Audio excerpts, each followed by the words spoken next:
Avast, here we go again, because I am an absolute masochist. I can't open this damn thing. Okay, there we go. Because I am an absolute masochist. So here we go. Test out my box holder design. I'm not going to do the whole thing in pirate voice because it just kills my throat. Alright. There's that. So you can see, I'm going to put that off to the so I'll put that right there. Whoop. I'm prepared. I'm professional. Alright, here we go. Let's try this setup. My daughter decided to decorate. Okay, so this has all been super disappointing lately. Alright. Guess I can't be too upset. But otherwise, this has been really disappointing as of late. But check it all. But yeah, this is where we are. I think this is the 7th case of high seas. And this is definitely one of the sadder cases. Monkey. And other than that, not much to say. It's been a great set. I've enjoyed it. My wife's enjoyed it. And really, we're just here to open packs. We're not here to comment, although I probably will. I saw the Sonic Secret Lair, speaking of not commenting on things. And I sat there and I thought to myself, okay, let's purchase this. We'll get one of the sets or whatever. And we will just kind of go from there. Is that foil? That is foil. Cool, I have a play set of that in foil now. Okay, well, the foils are hitting harder, at least, or the Majestics are hitting harder, at least, in this one. And I thought to myself, okay, we'll buy that. We'll sit on it, and we'll go from there. And I got on there, checked the prices, and I was just like, no, we're not doing this. And so I just bailed on it. I'm sure I'll have some FOMO or some regrets somewhere along the line, but I'm not feeling it right now because I am still stuck on high seas. For better or for worse. But otherwise, the set has been a lot of fun. SummerSlam, Super Slam, SummerSlam, I'm sure everybody's going to call it SummerSlam. Super Slam's coming out. I would probably not be partaking in Super Slam. Just because it's not my cup of tea. The wrestling theme is a little wonky. Alright. If you just want to hand those out, that's cool. So, 3rd Majestic, non-foil. But, like I said, already much better than what we were doing yesterday. So, a cool idea, obviously. I'm a big Flesh and Blood fan. I have anything they releases, I support. I just don't know that I'm going to dump the money into, I love that card. I don't know if I'm going to dump the money in the way that I did with High Seas. It just doesn't speak to me the way that High Seas did with Pirates and Necromancer and everything else.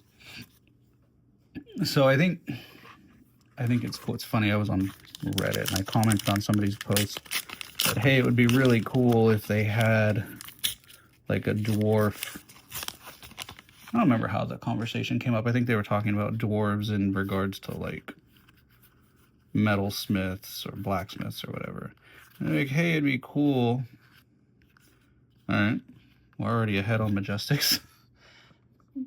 It would be cool if we had a dwarf. I don't know why I want to say berserker. That's not the word I'm looking for. A dwarf what are the guys? What are the things? Leviah, Rhinar, Brute, Dwarf Brute, and he's like 5'2", and like that's massive for a Dwarf Brute. And we ended up getting a Dwarf Guardian, which was pretty fun. It's like an angry Peter Dinklage. Cool idea, cool concept. Just don't know why we're redoing heavy hitters. Not so fast. Cool. I always think those are marbles. I know they're not, but I always think they are. Yeah, so I thought that would... I just kind of was like, why are we doing heavy hitters too? I guess after something as big as the Necromancer, there's not, you know, how, like, it's like how much bigger or better or higher can you go than that? So it's like one of the most anticipated class releases for the game. So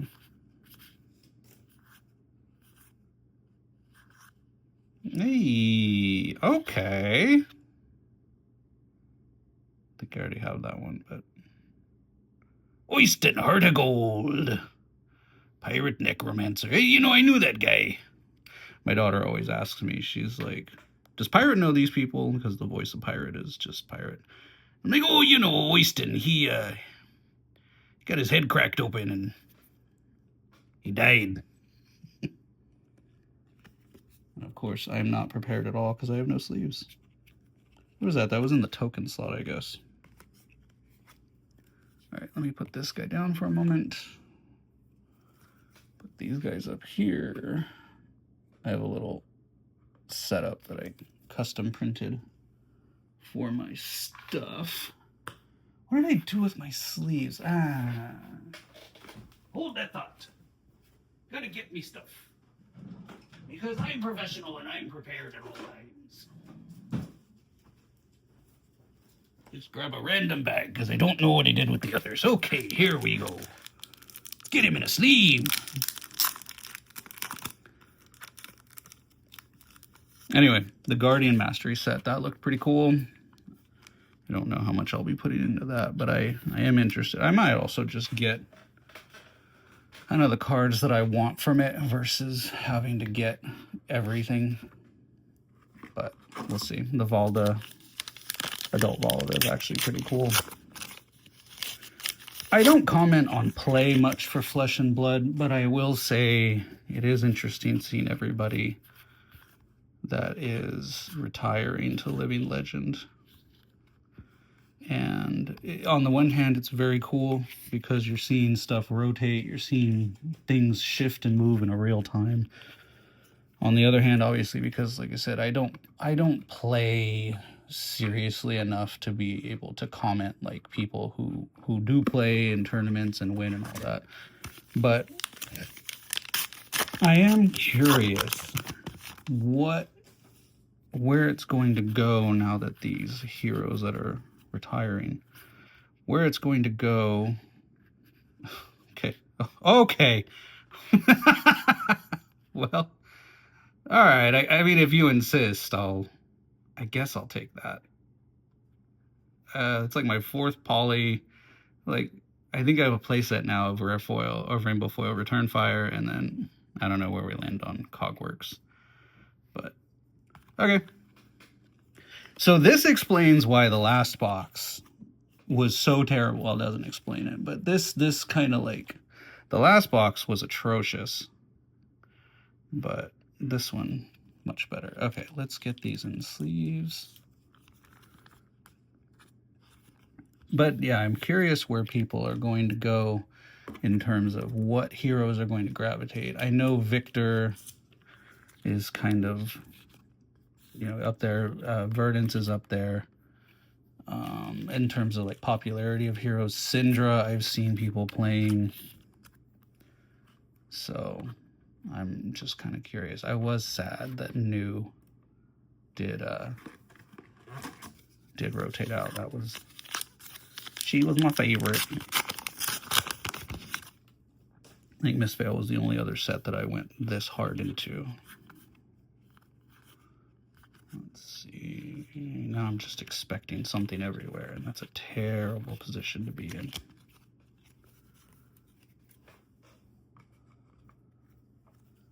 So yeah. definitely. I love the game. I've loved the game since I first started playing it.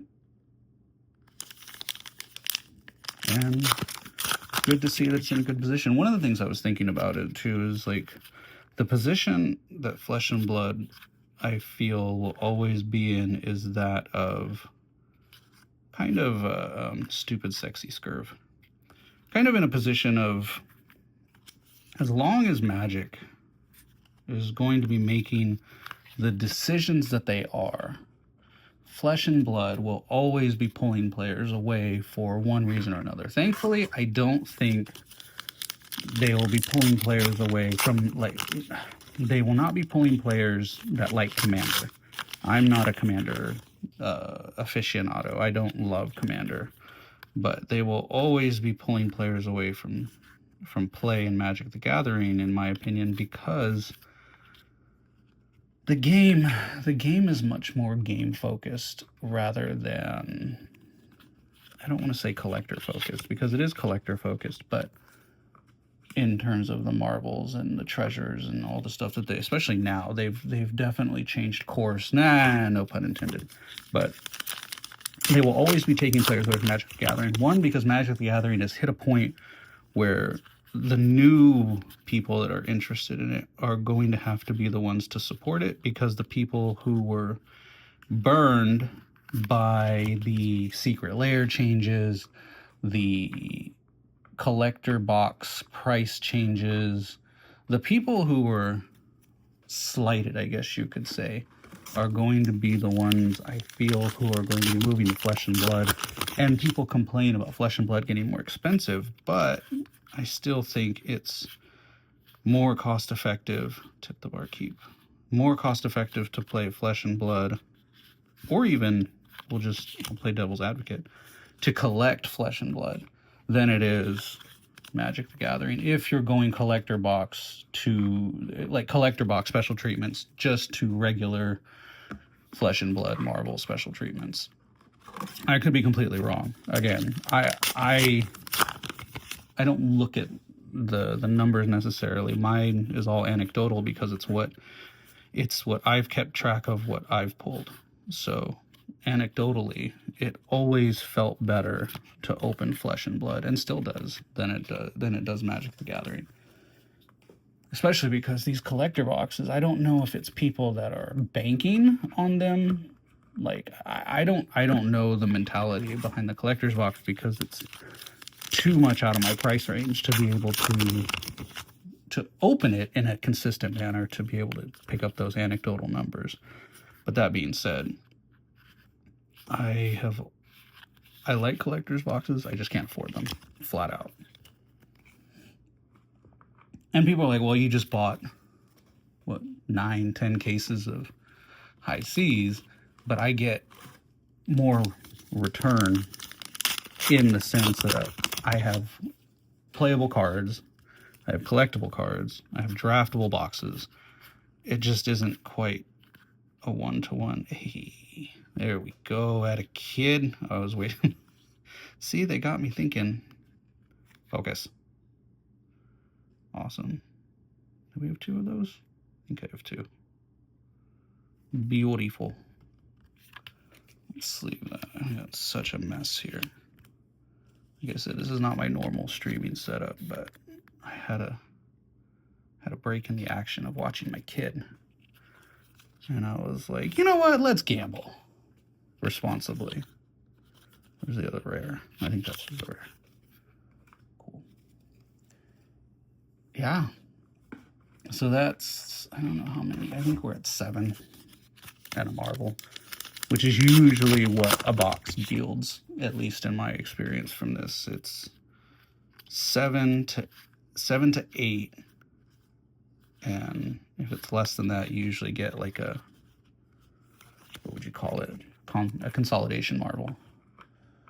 Now, Oyston, not great, but it's not what you get. It's the fact that you got it, in my opinion, because now we've said, okay, we've at least hit numbers, right? We've at least hit what I've experienced or what I've averaged. But anyway, back to what I was saying about Magic the Gathering.